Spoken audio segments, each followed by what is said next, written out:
వీక్షకులందరికీ నమస్కారం. అమరావతి రాజధాని గురించి మున్సిపల్ మంత్రి నారాయణ బిగ్ అప్డేట్ ఇచ్చారు. MLA quarters, MLC quarters, IAS, IPS, group 1 officers, group 2 officers, high court judges quarters మొత్తం మరో 3 నెలల్లో ఫినిష్ చేయబోతా ఉన్నారు. గృహప్రవేశాలు కూడా జూన్లో జరగబోతున్నాయి.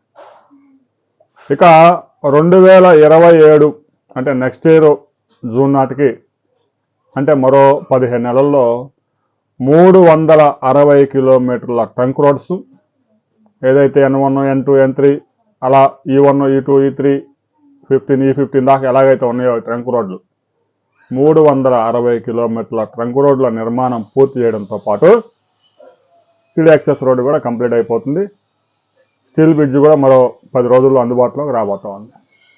ఇక మిగిలిన టవర్స్ నిర్మాణము, హైకోర్టు నిర్మాణము, అసెంబ్లీ భవనాల నిర్మాణము 2028 డిసెంబర్ నాటికి, అంటే వచ్చే ఎన్నికలకు, వచ్చే జనరల్ ఎలక్షన్స్కి కరెక్ట్గా ఒక 5 నెలల ముందు అవి ఫినిష్ కాబోతా ఉన్నాయి.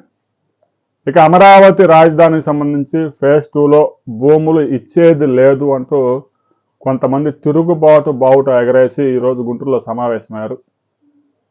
కొంతమంది వైసీపీ నేతలు వాళ్ళని రెచ్చగొడతా ఉన్నారు. ప్రభుత్వం ముందుగా ఎవరైతే ల్యాండ్ పూలింగ్లు ఇస్తారో వాళ్ళ దగ్గర ల్యాండ్ తీసుకుంటుంది, తర్వాత నోటిఫికేషన్ ఇచ్చి భూసేకరణ చేస్తారు. ఈ కార్యక్రమం కూడా మరో 20 రోజుల్లో పూర్తి చేస్తామని మంత్రి నారాయణ ప్రకటించారు.